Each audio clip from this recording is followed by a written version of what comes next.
Michael Ritchie. And I'm Cody May. And this is the Colorado Author Interview Circle. And today we have Warren Hammond, author of the Cop series and a Colorado Book Awards winner. Correct. For Cop Killer. Yes, for Cop Killer, the most recent. So was that, so when you got, so tell me a little bit about the process of when you were notified and what kind of happened. And oh, for the award? For the award. Yeah, it's done by Colorado Humanities. It's an organization here, a nonprofit in Colorado. And, you know, you basically submit the book, and a few months later you get a list of nominees. And it's a little tricky because I think it depends on how many entries they get, what categories they're going to have. And so you kind of guess at what category to register the book in. Because you might register it as science fiction, but then they don't have enough science fiction entries, and so where are you then? You know? This one for mystery, right? This one for mystery. Yeah. So it's a. I think my books are probably 80% mystery, 20% science fiction.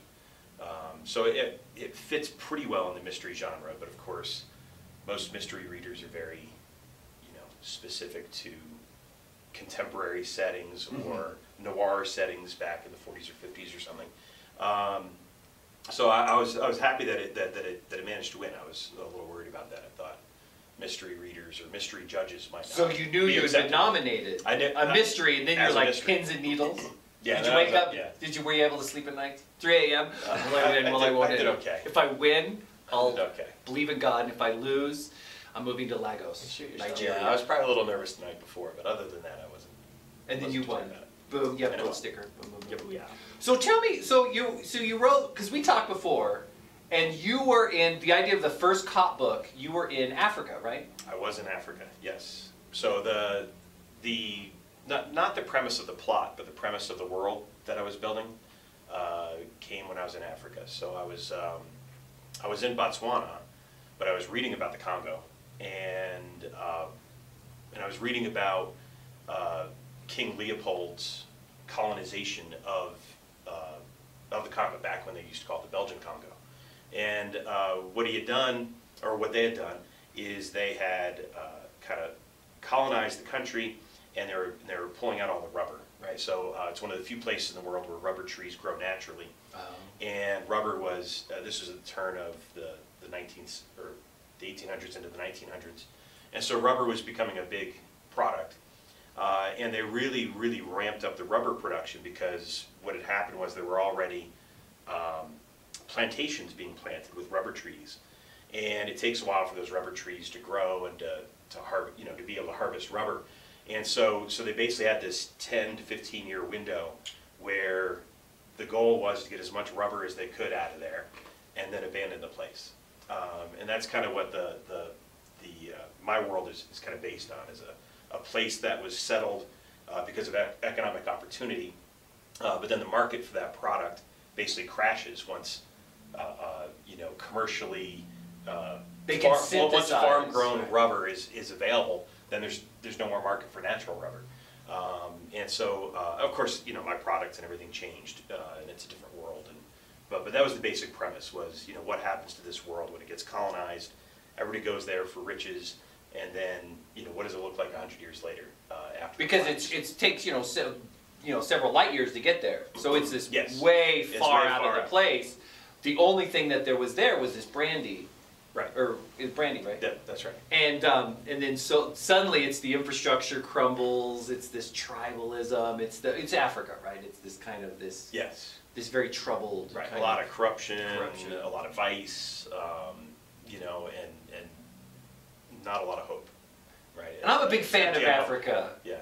But big fan of Africa. I am a big fan of Africa. I've studied African history, and it's a heartbreaker. Follow it on Twitter. It's a heartbreaker. Yeah.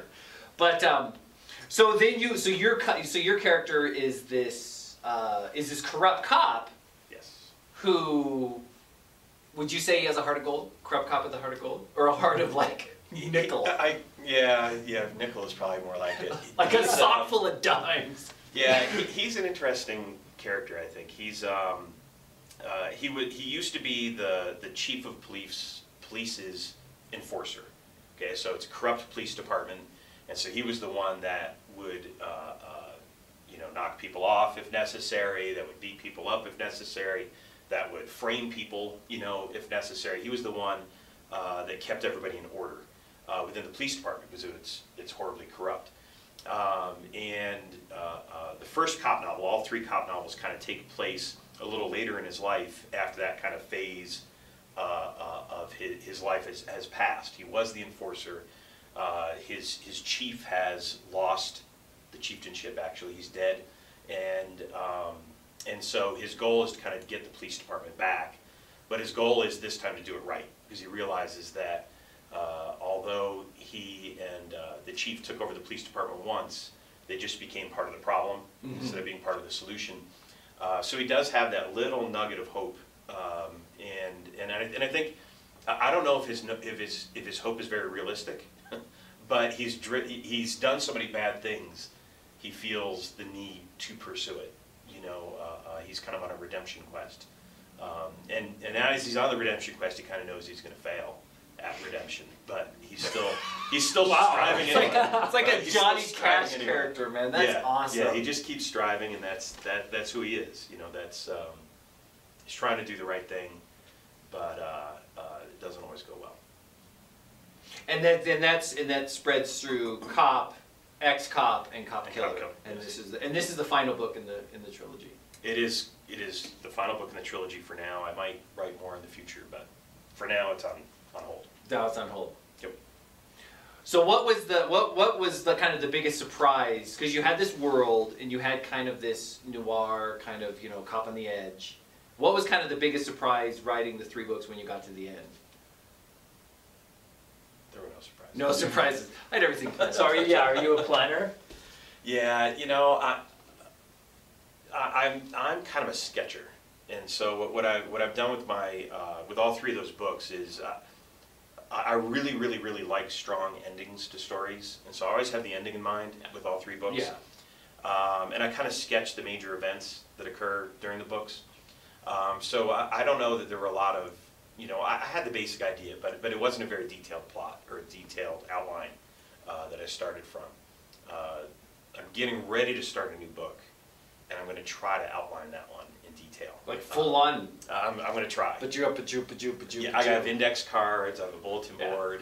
I'm going to try. I've never done that before. Yeah, I've never done that before, but I'm going to try it. I've realized that I'm a really slow writer, and so it takes me 2-3 years to write a book, and it's just too slow. Well, no, but you're. And so I'm going to try out. Oh, you're going to try to see if it speeds it up. See if it helps me speed up. I don't know. We'll see.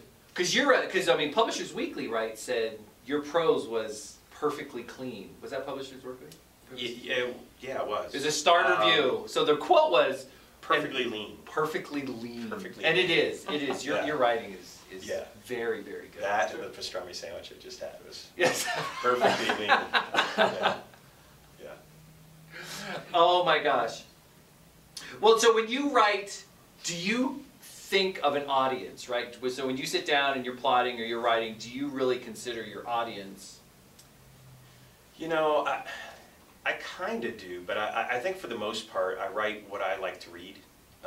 That's kind of the way I go, is I just kind of write what I think I would like to read, and I just hope there's other people out there like me who would like to read it.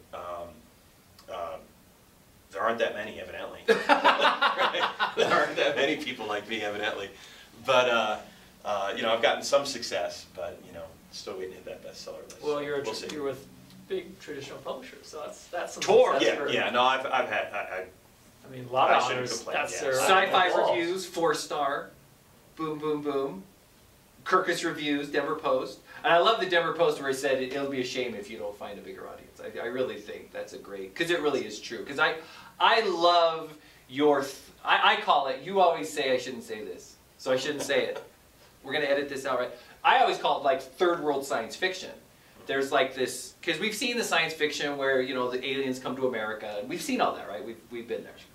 I like it that you're writing about this kind of very real, very kind of troubled, very, very, very human places. That's feels very kind of developing country, Africa, India. And I think that's, you know, and I'm a big fan of District 9 because I really liked that kind of, bringing the hyper futuristic to these tribal kind of. I'm not going to use the words primitive or savage. I'm not saying that. I know what you mean. But I'm saying these kind of these people who are technology is very new, right? And they're still very kind of still embroiled in that kind of tribalism. Yeah, and that's a big part of these stories is that the locals are very disdainful of the technology of others, right? And obviously because they can't have it. Yeah. They don't have the funds, they don't have the infrastructure to have a high-tech world. And so there's, throughout these stories, there's always the off-worlders, the people who travel through and their lives Are so different. Yeah, they're so different. They're so different. And there's a lot of resentment there between the two classes, the two cultures. Now, why do you think, so I mean, so a lot of the themes in your book are kind of dark. Why do you think you're kind of drawn to those darker themes? I have no idea. Because you're a pretty happy kind of. Yeah. Deep down, You seem Yeah. content. That's the mask. Sure. Yeah. Underneath, you peel away. Yeah, I don't know. I've just always been attracted to dark stories. Yeah.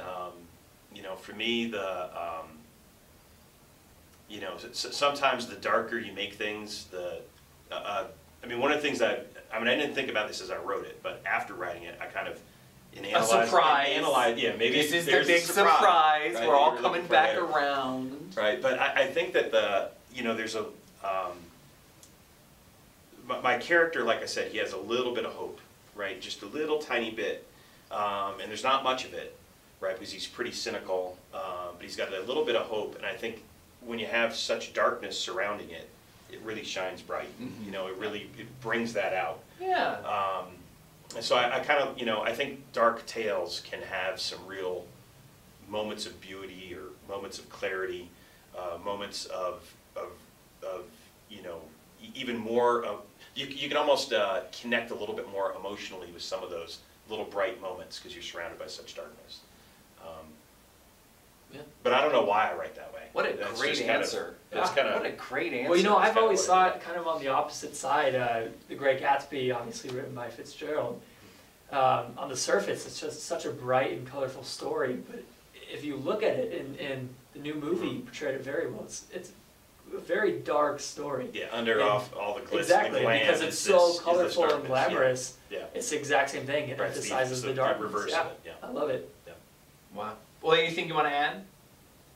No, thank you very much. So you have a couple. You're working on a new book. You're shopping around because Yeah. you're still. Tides of Maritini is with my agent. It's being shopped right now. We'll see if we land a publisher, and I'm planning what I call the cult book. The cult book. That's the one that I'm just starting to outline. So there are no words yet. It's just some index cards and a bulletin board at this point. But we'll see. Soon it will be a fully fledged novel. I hope so. So yeah, so hopefully Tides will get picked up, and we'll be reading Yeah, we'll see. more, We'll see. meeting more of the inimitable Warren Hammond. Well, thank you so much, Warren, for No, joining thank you. us. Thank you. Thanks, Cody. And this has been the Colorado Author Interview Circle with Warren Hammond, and we'll see you next time. Thank you so much.